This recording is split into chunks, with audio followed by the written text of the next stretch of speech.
Radio Prairie, le podcast qui vous parle d'herbe. Et bienvenue dans Radio Prairie, toujours la seule radio qui vous parle herbe, prairie et pâturage. Pour cette deuxième saison, nous appellerons chaque semaine des grands témoins du pâturage, ingénieurs, experts, éleveurs de Franche-Comté et d'ailleurs. Vous avez de l'herbe ? Vous avez des clôtures ? Dans les oreillettes ou dans la voiture, suivez notre podcast et pourvu que ça pâture. Cette semaine, Julie Petitot, conseillère prairie-fourrage à la Chambre d'agriculture du Jura, a rencontré le GAEC Boudet pour qu'il nous présente son système de pâturage au fil pour les vaches laitières.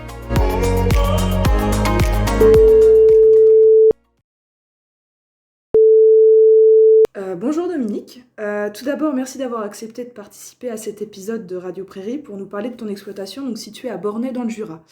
Pour commencer, peux-tu nous présenter rapidement ton exploitation ?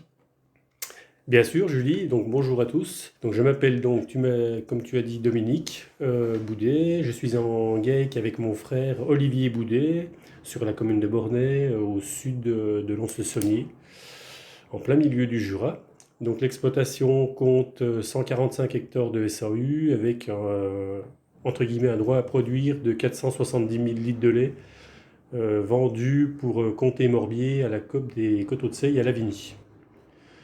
Sur les 145 hectares, on laboure 15 hectares pour faire de la céréale autoconsommée et ensuite tout le reste est divisé entre pâture et prix de fourche. Pour le troupeau, on a des Montbéliardes, on a en moyenne 70 vaches laitières avec toute la suite, les élèves en génisse, à peu près 75-80 génisses total pour assurer le renouvellement du troupeau. On exploite les 145 hectares sur beaucoup de communes très morcelées et très éloignées du siège de l'exploitation. Donc on a un groupe de 15 hectares à 20 km et puis une trentaine d'hectares à 8 km et puis dans les villages autour de Bornay. On fait beaucoup de chemin sur la route pour exploiter. Ok, merci. Et peux-tu également nous parler de l'historique de l'exploitation ? Comment a pu évoluer ton pâturage au cours des dernières années ? Bien sûr. Donc pour l'historique, en 2019, nous étions 3 sur l'exploitation. Il y avait notre troisième frère en GAEC avec nous. Donc on avait une référence laitière un peu avoisinante les 750 000 litres de lait avec 80-90 vaches. Et nous nous sommes donc séparés. Mon frère est reparti dans un bâtiment qu'on avait en propriété avec sa femme. Et moi, je suis resté avec Olivier sur le site premier de l'exploitation.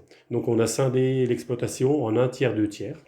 Pour, dans un premier temps, certes l'entente, et puis dans un deuxième temps, pour être un peu plus clean avec la nouvelle mouture du comté, du cahier des charges, c'est-à-dire que nous avions beaucoup trop de vaches et puis un pâturage trop restreint. Aujourd'hui, on se retrouve avec nos hectares de pâture et puis un troupeau beaucoup plus petit, le bâtiment beaucoup moins chargé et puis quelque chose de plus réaliste pour le comté, quoi. Au niveau pâturage, ça s'en ressent. Avant, on a fourragé en verre. Aujourd'hui, on pâture les 3/4 de l'année tranquillement. On peut éventuellement affourager en verre. On a toujours notre faucheuse autochargeuse pour pallier l'automne et aller chercher les prairies qui sont très éloignées de l'exploitation. Voilà. Merci Dominique pour cet historique qui nous permet de comprendre comment vous avez su vous adapter donc, à l'évolution du cahier des charges comté. Est-ce que maintenant tu pourrais nous apporter un peu des précisions sur comment tu gères donc, ton pâturage de manière quotidienne ? Donc tout d'abord, on a 13 paddocks de 1,5 hectare à 2 hectares pour le pâturage de nos vaches. Chaque matin, les vaches arrivent dans un paddock où il y a toujours de l'herbe fraîche à manger. Donc je coupe au fil, je rallonge mes paddocks chaque jour au fil. Je ne mets pas de fil arrière. Donc les paddocks, étant donné qu'ils sont petits, ça se passe bien. Les paddocks les plus loin sont utilisés pour la journée. Les paddocks les plus près de la ferme pour la nuit et puis pour les week-ends, pour simplifier un peu le travail. Mais matin et soir, le pâturage est coupé au fil. Il y a toujours de l'herbe fraîche le matin et la nuit à manger. Les vaches ont toujours envie d'aller manger, voilà. Et en utilisant tes mesures d'herbe chaque semaine, nous permet d'affiner paddock par paddock où il faut pâturer en premier. Et au printemps, quand il y a trop d'herbe, débrayer à la rigueur une parcelle, ça peut arriver. Et puis arriver à avoir une production de lait avec l'herbe au plus juste et la plus rentable possible, en limitant aussi les apports de concentré au printemps, par exemple, en baissant le tourteau presque à l'annuler, enfin arrêter la quantité de tourteau, juste avec un petit peu de céréales, pour optimiser les coûts. Voilà. D'accord. Donc en fait, si on reprend donc par exemple là au printemps, donc sur une moyenne de troupeaux donc de 60 vaches, tu as accès à environ 25 hectares de pâture. Donc ce qui nous donne 40 arts par VL, donc ce qui fait qu'au printemps, donc globalement ça se passe bien. Par contre, comment est-ce que ça se passe quand, comme en cette période-là, on arrive avec du sec qui fait que la pousse de l'herbe ralentit fortement? On essaye d'adapter au mieux, donc toujours pâturage le jour comme la nuit pour qu'elles sortent du bâtiment, hein. Il n'y a pas à chipoter. Et puis on affourage pas, on alimente à l'auge avec du foin et du regain pour pallier au manque d'herbe, hein, voilà. Donc quand ça arrive plus sur l'automne, on peut aller chercher de l'affouragement en verre pour compenser. Peux-tu également nous donner quelques précisions sur l'aménagement de tes paddocks? Comment les vaches ont-elles accès à l'eau? Comment sont tes chemins? Bien sûr. Donc sur l'exploitation, on a le bâtiment et ensuite on a nos 25 hectares qui sont un peu disposés tout en longueur après la ferme.